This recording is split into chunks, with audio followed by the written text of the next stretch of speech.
Hi, our next speaker will be Sarah Maston. Sarah Maston is a senior solution architect at Microsoft. She works with her partner ecosystem to build a global scalable IoT solutions on Azure. She specializes in process architecture and data solution architecture. She is also the founder of Project 15 from Microsoft and the inventor of the Project Edison, a safety notification and response third-party solution accelerator for safe schools and workplaces, for which she won the Microsoft Polaris Award. In her 20-year career, she has architected many of the data warehouses out in the world, including those at Monster.com, Couchsurfing.com, and Boston Medical Center. Prior to joining Microsoft, she won an Excellence in Eminence Award at IBM for the invention of the nutrition graph and an Outstanding Innovation Award for the invention of a simple data pipe. Sarah, take it away. Hello. I'm going to follow up to robots. I don't have any robots, but I do have my cat who's sitting back there. Hello, everybody. Virtual world. I want to just start with a few career facts, although in my intro, I was like, oh, there's a few career facts. So first of all, I went to undergraduate school across the river from MIT. I went to Boston University. And while there, it was a bit long time ago, but T. Anthony's Pizza in Allston was my favorite study food, and later in time, Anna's. So I know many of you are at home and studying virtually, and I'm sure you're in the same boat I am, missing Anna's Taqueria. My first job out of college was being a bank teller, actually, at a bank called Bank of Boston. And I put that sort of career fact in there is because what I do now wasn't even invented yet. So when you start to think about, oh, what am I going to do? And, what am I doing in 5 years, et cetera, what you might be doing may not be invented yet. So I just put that out there.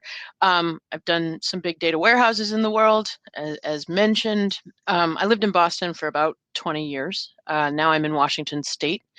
And my favorite hobby before the pandemic happened was going to concerts. I also build Legos. Talking about this, the theme of this talk today is about evolution of an idea and ideas in general, and how IoT and machine learning is creating so much space to evolve things that already exist. And this is a picture of the internet when this is about, I'm gonna be honest here, 3 months before I was born. So in 1973, this was your internet. And when you think about 2003, I found this picture. This is what the internet looked like approaching 20 years ago. And now it's been 20 years. So I couldn't find a new picture, or maybe the graph is still generating for this because it's so big now. And this is my cat, Dennis, who is behind me sleeping. He's not into my talk, apparently. But I wanted to, a couple of years ago, about 3 years ago now, I was in my apartment building, and I lived on the fifth floor, which was the top floor. And this is just one of those normal, it's kind of like a dorm. I used to call it an adult dorm. And I was standing outside and I saw a lot of smoke. And when I saw the smoke, I'd never seen so much smoke come pouring out of the garage, bay. And what happened is I ran into the building. There were no sirens. There was nothing. There was just panic. And I ran all the way upstairs and I grabbed Dennis, and I had another cat named Thomas. We're not talking about her today because she just passed away last weekend and it makes me sad. So I grabbed them and I put them in the cat carriers and I ran downstairs, and then the bells went off. And this is now, complete panic attack. There's 500 people, all sorts of pets. The next day, I ran into the guy who runs the building. And I saw him and I was like, what was that? And he goes, what are you talking about? That bell didn't go off until that fire had been out for 20 minutes. And I just went, what? And he, that fire was really far away from you. Now, at the time, I had just joined Microsoft, and I come from a database background, and I was learning about, this new space that I had been, hired into this group. Because if you think about IoT, it creates a lot of data. So if you're a data solution person, this is kind of a brave new world for you to go in and start making solutions with. So that's why I joined Microsoft to go do that. And so my instant reaction was to say, oh my God, we need to make a better system with an app that has sensors and can tell you where the fire was, and it can give you, go say that was out for 20 minutes. Don't panic.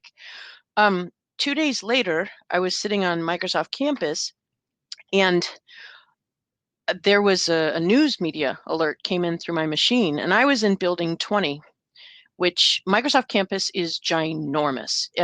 It is, I miss the campus. I haven't been there in a while, but it's huge. It's a whole zip code. And I was sitting in building 20, and I got a notice, and it said that something terrible had happened over at the YouTube campus, and there had been a shooting.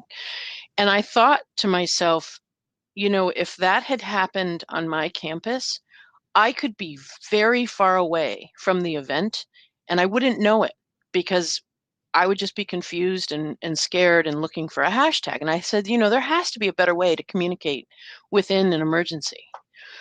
And so this idea grew into something that is known as Project Edison. And the idea was, just the POC. This was the pitch for all of you who are doing pitches, and pitches are a 4-slide deck. They're what's the problem, how is it now, what's your idea to solve that problem, and what does the world look like after your solution is in the world. And so if you think about just a smart bulb that lights up different colors and knows where it is because you geocode it, you could put bulbs in rooms, and within a radius, if something had happened, like a fire in a building or something, the yellow bulb could happen. And then you say, oh, yellow bulb, all right, don't panic, it's not near me, I'll go get good instructions, and then I will do what I need to do. Now, if it's closer to you, you can set off that bulb with different sensors. So in the case of a fire alarm, fire alarm goes off, I smell smoke, red bulb, oh my goodness, I have to get out of here. And then you do your exit drill. And so that was really the concept of Project Edison. And what happened is that we built it with a partner of ours. So in my intro, it said that I work with the partner ecosystem. And what that means is that Microsoft develops tools. And then our partner ecosystem, folks like you, companies, other developers, use those tools to go build stuff.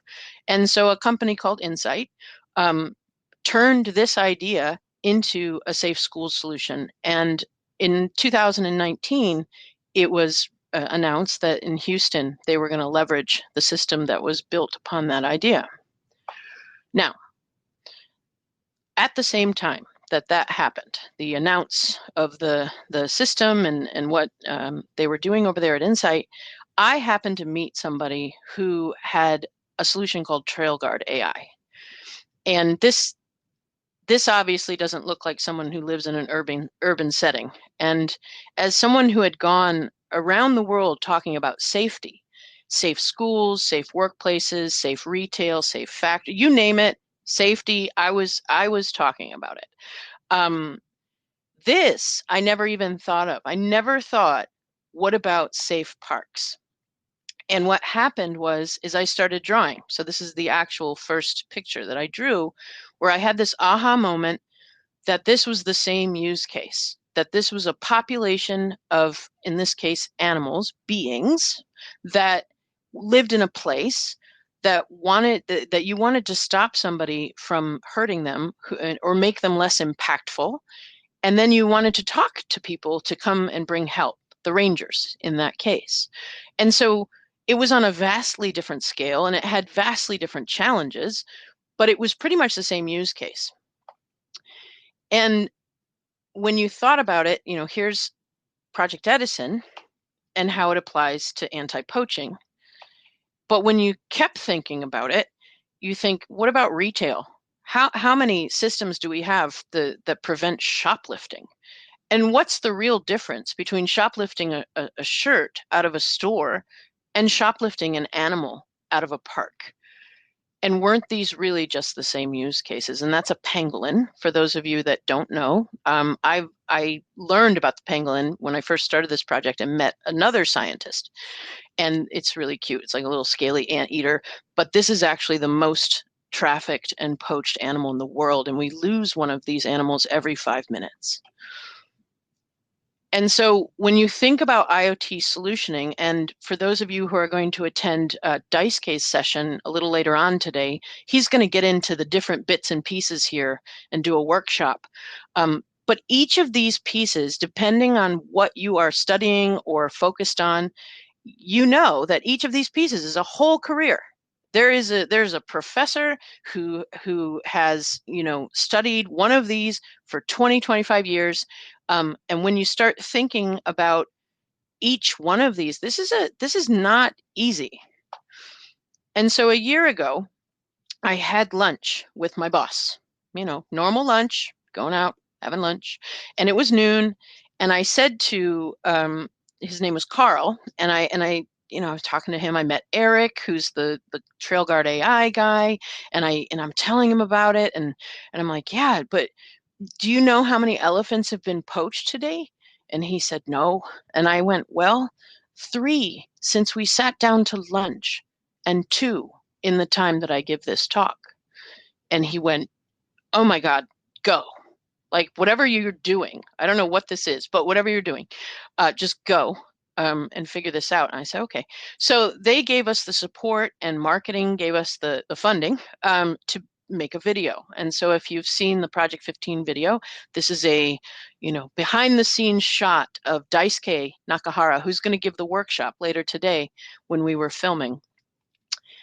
And when we filmed that video, we were just asking, just to think about this. People who were like myself, I wanted to encourage them because I have been on the planet for somewhere around, let's just say it's, well, I showed you that map. So 47 years. And when I look at what's been happening, I didn't think I could help.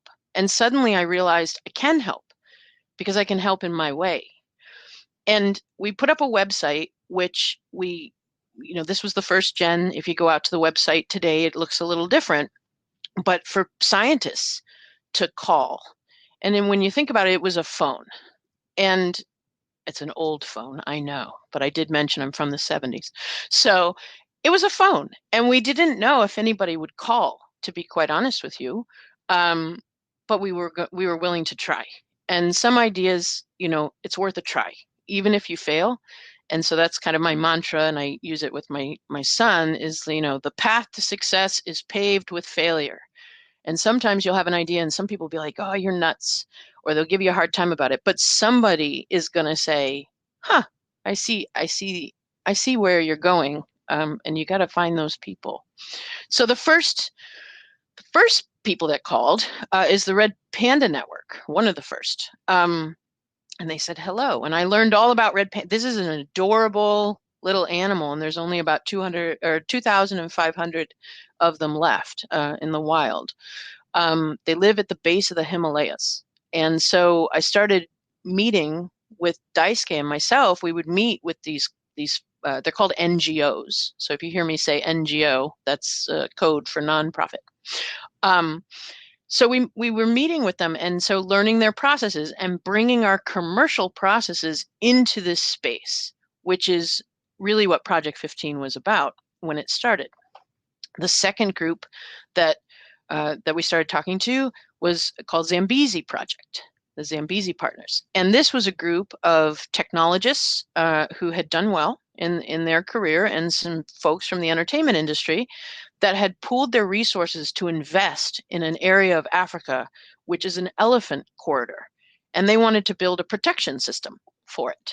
But they don't know how to do that. So they had seen the video and they gave us a call through email. They didn't actually physically know. Who does that anymore? So then we got another call. The United Nations Development Program called. And now, if you think about Daisuke and myself meeting with NGOs in our spare time and weekends, because we do have day jobs. So, uh-oh, what? The, okay.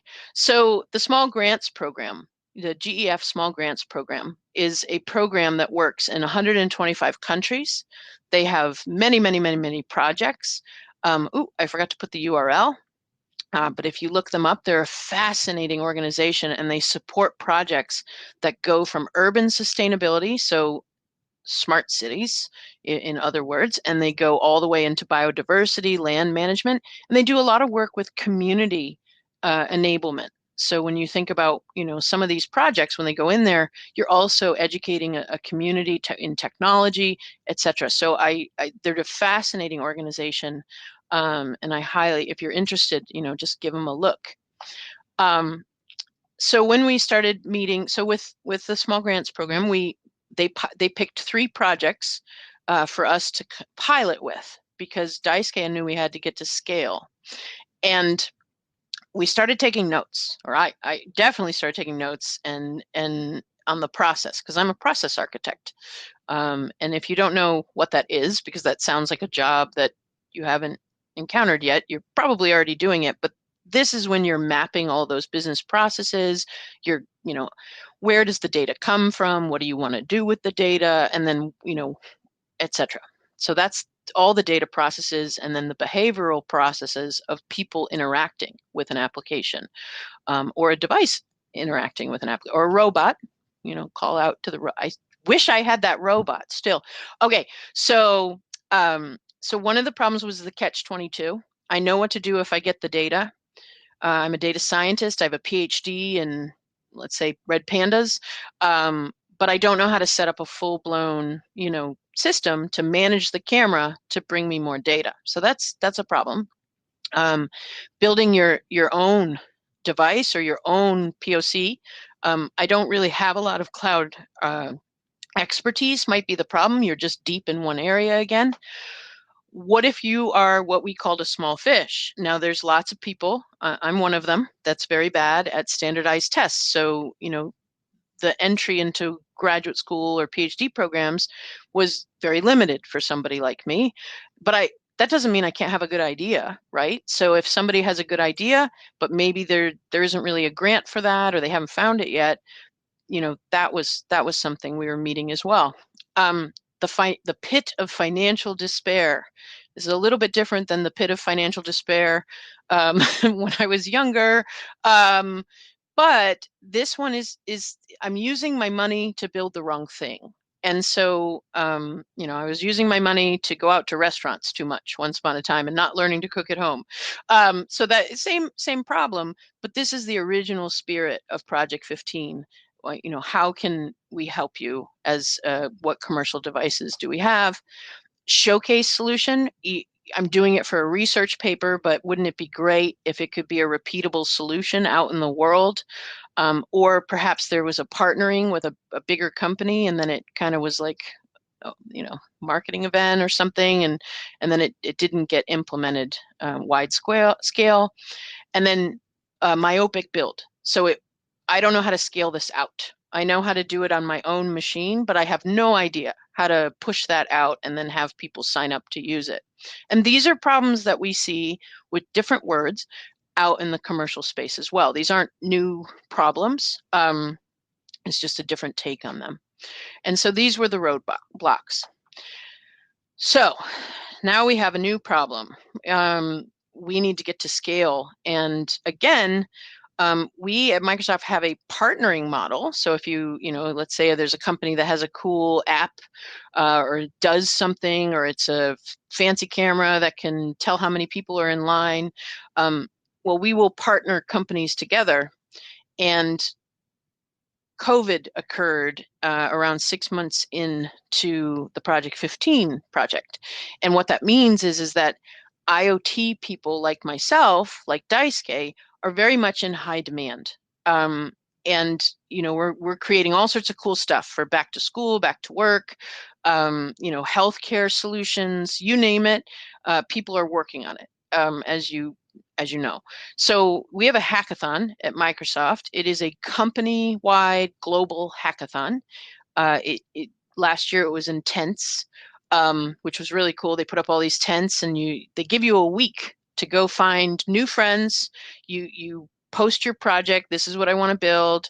People sign up and say, "Oh, I'd love to build that with you." And there are so many interesting things that come out of this hackathon, and some of these you might know. So, if you search on the Microsoft Hackathon, you might see some products and services out there in the world that have been winners of this, and it's a lot of fun. So Daisuke and I decided that we would create an open platform, and then we had a few people raise their hand and reach out and say, "Hey, can we help you?" So Annalisa is our marketing director, who had been a supportive person from the beginning, and she was there to supervise. Pamela Cortez came on, and for any of you who've been exploring Azure IoT already, you might have seen the IoT show or some IoT deep dives, so you might recognize Pamela. And then Anders, who was from our group, because I technically sit in a sales group helping, sales solutions kind of thing with our partners. So he is in the strategy role there. And he said, "Hey, I'm here to help too." And what we decided to build was an open platform for conservation and ecological sustainability. And what that means is that we put out an 80% solution on GitHub, and I have the URL down below, where you push a button, deploy to Azure. We're doing a lot of work around the documents, getting up and going, and it gives you the 80% plumbing, if you will, for an IoT solution. I just wanted to step back before I double click into the platform a little bit. So at Microsoft, we're very, very committed to sustainability. You might have seen some of our recent announcements this year. We are focused on 4 main areas, and it's carbon and energy, waste, water, and ecosystems. And when you think about, energy and carbon, the smart energy, waste, circular economy might be interesting to you. And then of course waste in a smart city. Water, we just did the announcement that we would be water positive by 2030. We've had a lot of carbon neutral and then carbon negative, and then by 2050, we've committed to take out all the carbon we've ever put in the atmosphere since 1975, when Microsoft was founded. So we have very, very aggressive goals in sustainability as a company. And so Project 15 falls into this ecosystem category because the water, the waste, the smart energy, the carbon, they really fall into a lot of solutions you see out into the world that you may not have thought of as sustainability solutions, but when you have a smart thermometer, it's saving money on your electricity bill, but it's also a sustainability solution because you're managing your use of electricity, etc. But ecosystems is a little more nuanced. It has a different business model. Its business model is from grants. It's not like an app that helps you wait in line for something, and maybe there'll be an IPO for that someday. It's just a little different. And so when we designed the open platform, we really wanted to accelerate development in this area by kind of giving people the map of how to do it, doing the stuff that you might just spin up once, and then you never have to really study about it again. So that's okay. We didn't want anyone to waste any brain cycles, and so the stuff that's in the lighter color, I guess I'm a little bit colorblind, so it's like a pinkish beige. Is the connect devices and the ingest data and process data. These bits and pieces just spin up. The darker green boxes, these are pieces that you're going to have to configure a little bit more. You will need to configure the ones that just spin up a little bit, but not too much. The blue spots, this is the 20%. That is your IP, your idea, your use case. So once this you spin this repo up in Azure, it's in your world. Now, if you fork the repo, you can have access to any updates that we push through your CI/CD. But this is your solution, and then you can go off and make it commercial, etc. I just wanted to point that out. If you want to contribute to this solution, that's also wonderful, and we're setting up the processes because this is a Microsoft supported repo, and so Daisuke and Pamela and a few other developers, Francesca, who spoke yesterday, is involved with this project, and so we had 3 goals. I can't remember how much time I have. I know we started a little late, so I'll talk till they yell at me. So I think it's 5 minutes left. Critical research. Okay, so we wanted to kill the skills gap.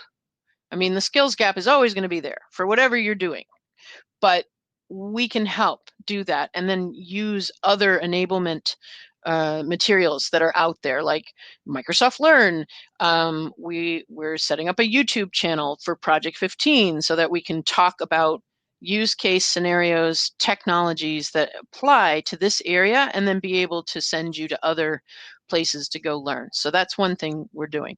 The platform, we're running out of time, and the Project 15 video, if you watch it or see it after, it really asks you, what can you take 15 minutes to think about what you could do? And doing this kind of open platform for us was kind of our contribution to Project 15. Like, we do this for other industries, is my point, like I mentioned in the beginning.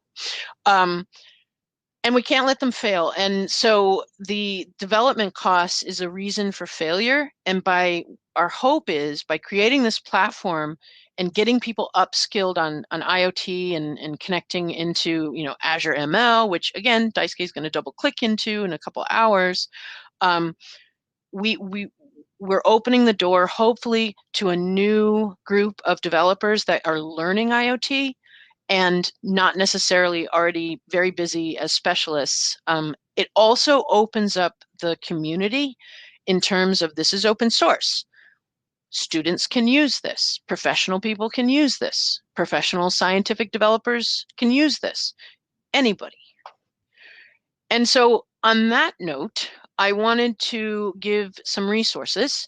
And the resources, there's something very exciting that got announced a few days ago, very quietly, and it's the Capstone project. So we have partnered with our academic group at Microsoft, and this is a group that runs capstone projects by matching, students get matched to, they're going to match to NGOs. And we are doing that in partnership with the GEF Small Grants Program. So these, they have over, I think, 3,500 projects going. So this is a program we've been spinning up with a gentleman named Lee Stott. And if you're interested, if you're doing your own capstone, or you're interested in how do I connect my advisor, we work, I believe he works with over 48 universities. I think MIT's on that list. Don't quote me, but I'm pretty sure it is. And so write to this email address, and you can get more information there. I wanted to give you the Microsoft Azure for Students so you can get an account to spin up. I don't know what the time box is on the freeness of it, but we do give resources to students through that program. And just if you're interested in graduate or internships at LinkedIn, getting into Microsoft as a graduate, I put these on here as well in case anybody's interested in discovering how that could go to get a career at Microsoft. So I'm going to close. And my point is, if you've got a weird idea scratching at your head of how something could be done better, or what if, go for it. Just keep going. And I know there's a lot to do, and I'm really hopeful that what we've done with the open platform and the fact that there's so much innovation that can come by leveraging devices to bring data, to create new insights in everyday processes, that I know it's a lot on the shoulders of developers, but I'm very confident that we can get this fixed. Or I'm hopeful anyway. So I put some other resources here. So this is Microsoft Learn. Ooh, I forgot to put the vanity link. It's aka.ms/learn. So that's going to have all the tutorial material, all the labs, all sorts of interesting things. AI for Earth, fantastic. If you're into the data science part, if you're looking for open data sets, if you yourself have been doing something with a camera, maybe in a river project that you're just monitoring a river by your parents' house or your aunt's house, that's a lot of wonderful information there. It comes out of AI for Good, where you're going to see a lot for AI for accessibility, for health. There's all sorts of interesting stuff there. And I just wanted to, not that you aren't busy with the semester kicking off, but when you're procrastinating, places to go. And then I just like this. I mean, it's Earth. So, but thank you so much for your time today. Again, our webpage is Project 15. At the open platform is there. We are spinning up a YouTube channel. Right now, there's just the one video in it, but if you'd like to subscribe, we have some exciting stuff that's going to go in there that you might like. And then later today, Daisuke Nakahara is going to come in and start double clicking on Azure IoT and the different components and kind of tell you where to. It's like a start button. I'll use that Microsoft thing. But thank you so much. And I'll just.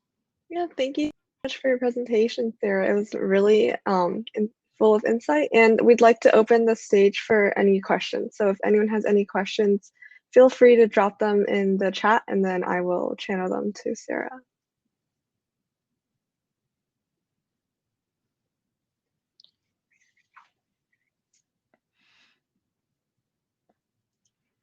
Even like, what's my favorite burrito at Anna's is fine. Yeah, anything is fine.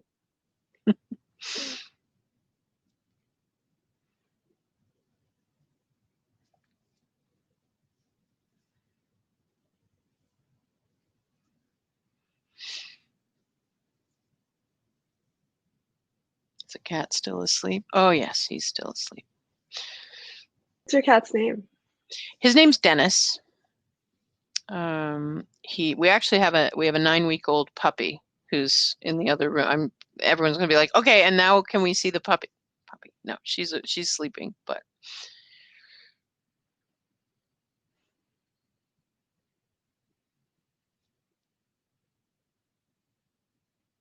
Someone says you should go to Amelia's taqueria and try the chimichangas there. Okay, we have a question now. So Bruce asks, what are the next challenges you're getting involved with? Every day, I do things, I get involved with systems that are smart factories, smart manufacturing. I mean, every day in my job, it can be something new. On my, on this front, I think the challenge that we are going to tackle is scale. We're going to try to put the right chess pieces on the board is really how it works. So, can we, the open platform, if you go out there and start clicking on things and you have a question, and you want to do an issue ticket, don't be nervous. Please do an issue ticket if something's not clear, because in order for a lot of people to be able to use tools, and it could be a question about, IoT Hub, which you'll learn about soon. Great, we've got lots of resources we can help. So that's really a thing. And how do we do the YouTube channel with enough good content? You can always reach out to me, but if it's a lot of people, everybody gets busy, right? So making sure that we have the right support for solutioning. I think that's kind of what we really think about and we do, and honestly, we do that with Azure, like Azure IoT. This is not, these are not new, things that everybody works on, but yeah, I don't know if that answers the question. Yeah. Yeah, if anyone else has any other questions, go ahead and put them in the chat. Anything is fine. And find me on LinkedIn. Feel free to find me on LinkedIn. And if you have questions that you want to ask later, just message me. Yeah, I think we'll wait like a couple more minutes, and if no one else has any questions, then we can wrap it up. Sure. I should have brought the puppy. Be like, let's see, Dennis. No, he's so bored with, he could probably program a whole system if only he had thumbs. Well,